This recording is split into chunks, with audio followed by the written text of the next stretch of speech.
On February 14th, 1990, a spacecraft nearly 7 billion miles from home turned its camera around for the very last time. It wasn't broken. It wasn't malfunctioning. It was following a command sent across almost 6 billion kilometers of empty space from a team of engineers who had spent years arguing about whether this moment should even happen at all. For 34 minutes, Voyager 1 looked back at everything it had left behind.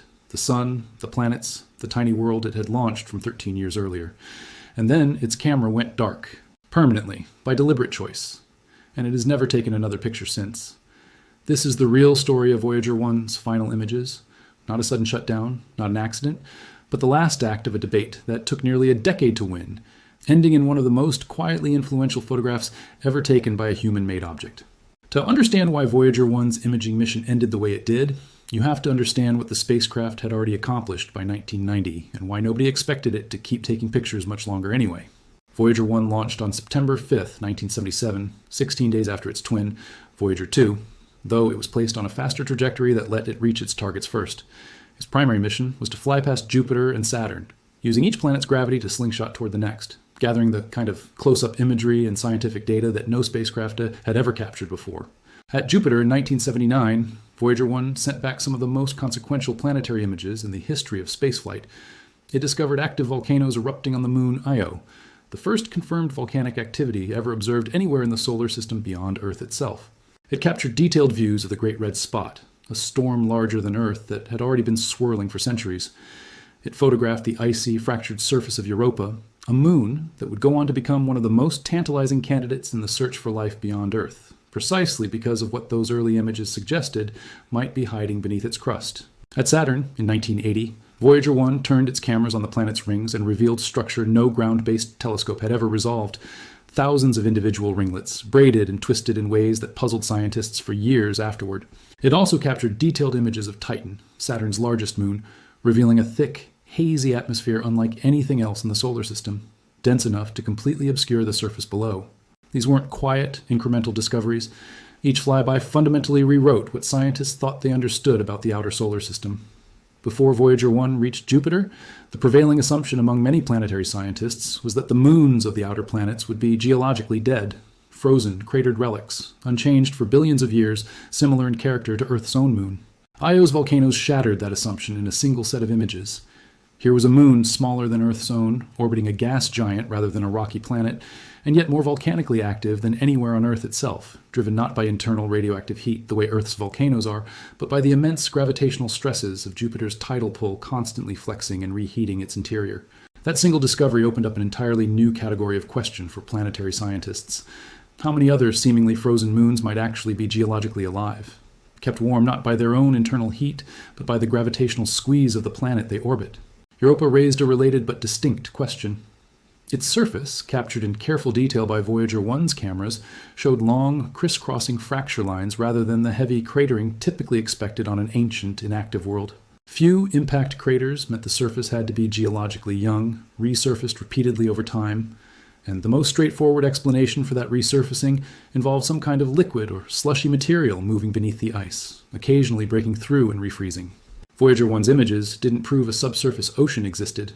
They simply couldn't, given the resolution available at the time, but they provided the first visual evidence substantial enough to make the idea worth taking seriously. And Europa has remained one of the most closely studied ocean world candidates in the solar system ever since, a research direction that traces its origins directly back to a handful of grainy images captured during a single flyby in 1979. Saturn's rings told a similar story of complexity where scientists had once expected simplicity. Ground-based telescopes, limited by distance and atmospheric distortion, had shown Saturn's rings as a small number of broad, mostly featureless bands. Voyager 1's close-up imagery revealed instead an intricate structure of thousands of individual ringlets, some with braided or twisted appearances that defied easy explanation using the physics understood at the time. Untangling exactly why the rings formed these patterns, involving the gravitational influence of small embedded moons called shepherd moons that herd ring particles into narrow bands, became a research problem that occupied planetary scientists for years following the flyby. After Saturn, mission planners made a deliberate choice that would define the rest of Voyager 1's journey. To get a close look at Titan's atmosphere, they directed the spacecraft on a trajectory that flung it out of the flat plane in which all the planets orbit the Sun. That decision meant Voyager 1 would never fly close to another planet again. Unlike its twin, Voyager 2, which continued on to fly past Uranus and Neptune years later, Voyager 1's planetary tour ended at Saturn. From that point forward, it was headed straight out of the solar system, on a trajectory that would eventually make it the most distant human-made object in existence. By the late 1980s, Voyager 1 had been traveling through empty space for years, well beyond the outermost planets, with nothing left in camera range worth photographing. Its imaging mission, in the traditional sense, was already over. This is where the story of the pale blue dot actually begins, not with a sudden decision in 1990, but with an idea that one member of the mission's imaging team had been quietly pushing for nearly a decade. Carl Sagan, the astronomer and science communicator who served on Voyager's imaging team, first proposed the idea back in 1981. Turn the spacecraft's camera around, one final time, and photograph Earth from the edge of the solar system. Not because it would produce useful scientific data. By any measurable standard, it wouldn't. A planet as distant as Earth would appear as nothing more than a single point of light, far too small and too faint to reveal anything about its surface, atmosphere, or composition that scientists didn't already know in far greater detail from instruments much closer to home. NASA resisted the idea for years, and the reasons were entirely reasonable from an engineering standpoint, not simple bureaucratic stubbornness. Pointing Voyager 1's sensitive camera back toward the inner solar system meant pointing it dangerously close to the sun. Cameras built for photographing planets in the dim light of the outer solar system are not designed to stare anywhere near a star at close range. Doing so risked permanently damaging the optics, potentially ruining the very last opportunity to gather any additional imagery at all. On top of that risk, the maneuver itself required real operational effort. Reprogramming the spacecraft, dedicating scarce tracking time on NASA's deep space network, and accepting the cost in a mission where every remaining resource was already being carefully rationed. For a photograph that would return, in scientific terms, essentially nothing measurable, that was a difficult case to make. Sagan kept making it anyway, arguing that the value of the image wasn't scientific at all. It was philosophical, almost spiritual, a chance to see our entire world reduced to what it actually is on a cosmic scale. This wasn't a fringe or purely sentimental argument within the imaging team either. Sagan had spent much of his career arguing that scientific missions carried value beyond the raw data they returned, that the way people understood their place in the universe mattered as much as the measurements themselves. He had already helped design the golden records carried aboard both Voyager spacecraft, physical phonograph discs containing sounds and images meant to represent life on Earth, built on the same underlying premise, that a mission built primarily to gather scientific data could also carry something meant to speak to human beings directly, not just to instruments and data tables. The proposed Earth photograph fit that same philosophy, just turned in the opposite direction. Instead of carrying a message outward, it would bring a message back, reframing how the people who built and launched the spacecraft understood the tiny world they'd left behind. The counterargument from other parts of the mission team wasn't dismissive of that idea. It was rooted in real operational risk. Voyager 1's optics had been operating continuously in the cold, dim environment of the outer solar system for over a decade, never having been asked to point anywhere near the sun's glare. Nobody could be entirely certain what effect that kind of exposure might have on components that had never been tested under those specific conditions this deep into the mission's lifespan. If the maneuver damaged the camera and there turned out to be additional imaging opportunities later that nobody had yet planned for, that opportunity would be gone. It was, in essence, a bet, weighing a symbolic photograph against a small but real chance of losing imaging capability sooner than necessary. By the late 1980s, with the mission's imaging phase already winding down and nothing left in range to photograph anyway, the calculus changed. There was no longer a competing scientific priority standing in the way. The case against the photograph had always been about weighing risk and cost against scientific return. And once there was no further scientific imaging planned regardless, that trade-off mostly disappeared. NASA approved the sequence. The operation that followed, sometimes referred to informally within the mission team as the shooting of the century, took place over 2 days in February 1990 and required real preparation for a spacecraft that hadn't used its cameras in years. Engineers first had to power the cameras back on and confirm they still worked at all, since the imaging system had been dormant since 1981. Cold electronics, sitting nearly 6 billion kilometers from the sun, at temperatures barely above absolute zero, don't simply switch on and function instantly. The cameras needed roughly 3 hours of gradual warming on February 13th before the imaging sequence could safely begin. Once ready, Voyager 1 executed a planned sequence of 60 individual frames, capturing what became known as the Solar System Family Portrait, the first time any spacecraft had photographed the planets of our solar system from outside it, looking back rather than out. The sequence captured images of Venus, Earth, Jupiter, Saturn, Uranus, and Neptune. Mercury was too close to the glare of the sun to register usefully, and Mars, at the particular angle and distance involved, didn't produce a clear image either, Planning that sequence required solving a genuinely difficult navigation problem. From Voyager 1's position, nearly 6 billion kilometers out and well above the plane in which the planets orbit, each target planet appeared as an extraordinarily faint point of light, separated from the others by wide angles across the sky. The spacecraft's camera had a narrow field of view, meaning it couldn't simply take one wide shot capturing everything at once. Mission engineers had to calculate the precise pointing angle and exposure timing needed to capture each individual planet in its own dedicated frame, one after another in a single continuous sequence, without wasting the limited number of images available or risking a repeat of the entire operation. Because commands took over 5 hours to reach the spacecraft at that distance, and confirmation of each step took just as long to return, there was little room to improvise or correct mistakes mid-sequence. The entire 60-frame operation had to be planned in advance, uploaded as a single set of instructions, and executed autonomously by the spacecraft's onboard systems exactly as programmed. Among those 60 frames, 3 separate exposures, taken through green, blue, and violet filters using Voyager 1's narrow-angle camera, were later combined into a single color composite showing Earth as it appeared from that extraordinary distance, a single point of light occupying less than 1 pixel of the frame, caught within a scattered band of sunlight refracted inside the camera's own optics. That composite became known as the pale blue dot. The image data didn't arrive on Earth all at once. Voyager 1 stored the frames on its onboard tape recorder and transmitted them gradually, in stages, through NASA's Deep Space Network. It took 4 separate communication passes, spread out over more than 2 months, before the last of the data finally reached Earth on May 1st, 1990, meaning that by the time scientists could examine the complete sequence, the camera that had recorded it had already been dark for weeks. The precise timeline of that final imaging session is documented down to the minute, and it's worth sitting with, because it captures just how deliberate and final this moment really was.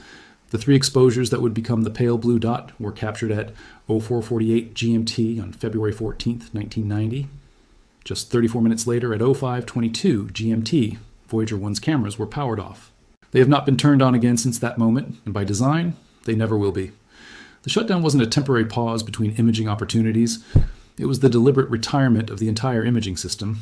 Mission engineers repurposed the onboard computer that had been dedicated to operating the cameras, reassigning its limited processing capacity to other systems considered more valuable for the newly designated Voyager Interstellar mission, the phase of the spacecraft's journey that would carry it beyond the influence of the sun entirely. Even if a future engineer wanted to try turning the cameras back on, it wouldn't be possible anymore. In 1996, the heaters that had kept the camera's internal electronics from freezing were switched off as well, in yet another power-saving measure as the spacecraft's radioisotope generator continued its slow, irreversible decline. Without those heaters, the camera's components would have long since dropped to temperatures that would make them physically incapable of functioning, even if power were somehow restored. The decision made on that February morning in 1990 wasn't just the end of an era. It was, quite literally, permanent. Interestingly, the sequence's very last few frames weren't of any planet at all. The final images Voyager 1 ever captured immediately following the family portrait sequence were of the sun itself, a fitting bookend, in a strange way, for a spacecraft whose entire journey had been defined by its relationship to that star, from launch to Jupiter to Saturn to the edge of the solar system, ending with one last look directly at the source of light that had illuminated every image it had ever taken. What makes the pale blue dot remarkable isn't anything visible within the image itself. Earth appears as a fragment of a single pixel, caught inside a stray beam of scattered sunlight that happened to fall across that part of the frame, an artifact of the camera's optics rather than any deliberate lighting choice. There is no detail to study, no surface feature to identify, nothing a scientist could extract that wasn't already known with far greater precision from instruments far closer to home. Its significance came instead from what it represented. Sagan, who had spent nearly a decade advocating for the photograph to be taken at all, wrote about it at length in his 1994 book, Pale Blue Dot, A Vision of the Human Future in Space, reflecting on what it meant to see the entirety of human history and experience compressed into a single point of light, smaller than the width of a human eyelash held at arm's length. Everyone who had ever lived, every event in recorded history, every war and every discovery, had occurred entirely within that one faint speck. The photograph didn't teach us anything new about the universe in the traditional sense, but it reframed how an entire generation of people understood their place within it. Voyager project scientist Ed Stone, who guided the mission for decades from its earliest planning stages until his retirement in 2022, described the picture's enduring resonance simply. Unlike most of the mission's other imagery, which spoke primarily to scientific understanding, the Earth photograph reached people on a more immediate, emotional level. It didn't need to be explained to be understood. Part of what made the image resonate so widely was its timing. By 1990, the Voyager missions had already been running for over a decade, and public attention on planetary exploration had largely moved on to whatever the next headline-grabbing mission happened to be. The pale blue dot arrived almost as an afterthought, a quiet postscript to a mission whose most famous scientific discoveries, the volcanoes of Io, the rings of Saturn, the atmosphere of Titan, had already been made years earlier and had already faded somewhat from public conversation. And yet this single image, showing essentially nothing in visual detail, ended up outlasting almost every other photograph the mission produced in terms of cultural staying power. It's been reprinted in textbooks, quoted in commencement speeches, referenced in documentaries and books that have nothing directly to do with space exploration at all, simply because of what it asks the viewer to consider about scale, perspective, and the fragility of everything human civilization has ever built, all contained within a fragment of a single pixel. After that final imaging sequence, Voyager 1 continued outward, now operating without any camera at all, relying entirely on its remaining scientific instruments to study the environment around it as it approached and eventually crossed the boundary of the sun's influence. In August 2012, Voyager 1 became the first human-made object in history to cross into interstellar space, detected through a sharp, sudden shift in the surrounding particle environment rather than any gradual fade. Its plasma wave instrument, still functioning at the time, picked up a persistent low-frequency hum in the surrounding interstellar plasma, the natural electrical resonance of the ionized gas filling the space between stars, something no instrument had ever measured directly before. That discovery became one of Voyager 1's most significant scientific contributions after its imaging days had already ended, proving that even without a camera, the spacecraft still had entirely new kinds of measurements left to offer. The spacecraft's continued operation for decades after its cameras went dark also required its own kind of ongoing management, not unlike the careful power rationing that has defined its twin's later years. Voyager 1's radioisotope thermoelectric generator, the same type of power source used on Voyager 2, has been losing a small, steady amount of electrical output every year since launch, following the fixed physics of radioactive decay rather than anything engineers can control. As that available power has shrunk, mission teams have had to make the same kind of difficult, staggered decisions about which remaining instruments to keep running and which to permanently retire. The cosmic ray subsystem, for instance, was switched off in February 2025 specifically to conserve enough power to keep the remaining instruments functioning a while longer. None of those later shutdowns involved the camera, since that decision had already been made, deliberately and irreversibly, 35 years earlier. Today, Voyager 1 remains the most distant human-made object ever built, roughly 165 astronomical units from Earth, more than 165 times the distance between Earth and the Sun. It has no ability to send back another picture of anything ever again, but it continues to transmit other scientific data, arriving at Earth after a journey of many hours across the vacuum of space, from instruments that were never designed to be the mission's centerpiece, and yet remain the only reason we can still hear from it at all. There's something worth appreciating in just how intentional this particular ending actually was, especially compared to how spacecraft missions more typically conclude, through gradual instrument failures, unexpected malfunctions, or slow, unplanned decay. Voyager 1's camera didn't fail. It wasn't damaged. It was switched off on purpose at a specific, chosen moment, following a debate that had taken years to resolve, capturing one final, deliberately requested photograph before going dark forever. That's a genuinely unusual kind of ending for a piece of scientific hardware. Most instruments simply stop working when they stop working, worn down by time, radiation, or the slow decline of power.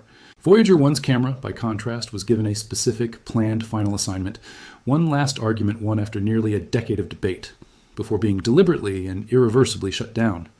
It's the difference between an ending that simply happens and one that was chosen, and the fact that the very last thing that camera was asked to do was look back at the tiny, fragile world it had launched from feels less like a technical footnote and more like a fitting final gesture. It's also worth noting how differently this played out compared to Voyager 2's cameras, which were switched off around the same general period for similar power conservation reasons, but without an equivalent single, symbolic final photograph attached to the decision. Voyager 1's ending carries the weight it does specifically because someone fought for the better part of a decade to make sure the very last use of that particular camera would be something worth remembering, rather than simply the point at which routine power budgeting caught up with an aging instrument. That distinction, the difference between an ending that was allowed to simply arrive and one that was deliberately shaped, is a large part of why the pale blue dot has held on to its cultural significance so much longer than most other single images produced by either spacecraft. More than 3 decades later, the pale blue dot remains one of the most reproduced and referenced photographs in the history of space exploration, despite containing, by any strict scientific measure, almost nothing to look at. NASA has revisited and reprocessed the original image data more than once using modern image processing techniques that didn't exist in 1990, refining the color balance and clarity of the photograph without altering what it fundamentally shows. A nearly imperceptible point of light, adrift in a scattered beam of sunlight at almost 6 billion kilometers from where it was taken. If Voyager 1 attempted the same photograph today, Earth would appear roughly 10 times dimmer than it did in 1990, simply because of how much farther away the spacecraft now is. Another quiet reminder of just how much additional distance this machine has covered in the years since its camera went dark, even without ever taking another picture. There's a particular kind of irony worth sitting with here too. Voyager 1 has spent the decades since 1990 traveling farther from home than any human-made object ever has, into a region of space more genuinely unexplored than almost anywhere else humanity has directly measured.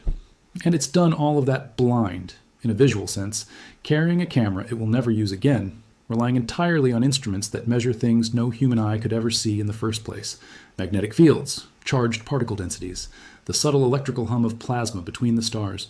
In some ways, Voyager 1's most historically important discoveries came before it stopped taking pictures, and its most scientifically important discoveries came after. A mission that essentially split its own legacy in two, one half visual and emotional, the other half invisible and purely measured, joined together by that single deliberate decision made on a February morning in 1990. The story of Voyager 1's final images isn't a story about a spacecraft losing its ability to see. It's a story about a small team of scientists spending nearly a decade making the case that one particular photograph of one particular pixel-sized dot was worth taking before that ability was gone for good. And about a spacecraft that, 34 minutes after finally getting the chance, closed its eyes for the last time, carrying that one final look at home with it into the dark for as long as it continues traveling. If this changed the way you think about that photograph, or about what it actually took to get it, subscribe for more real, well-sourced looks at the missions that quietly reshaped how we understand our place in the universe. Because Voyager 1 is still out there right now, more than 165 times farther from the sun than Earth itself, still listening, still transmitting, carrying a camera it will never use again, and a single photograph of home that it took on purpose, one last time, before choosing to stop looking.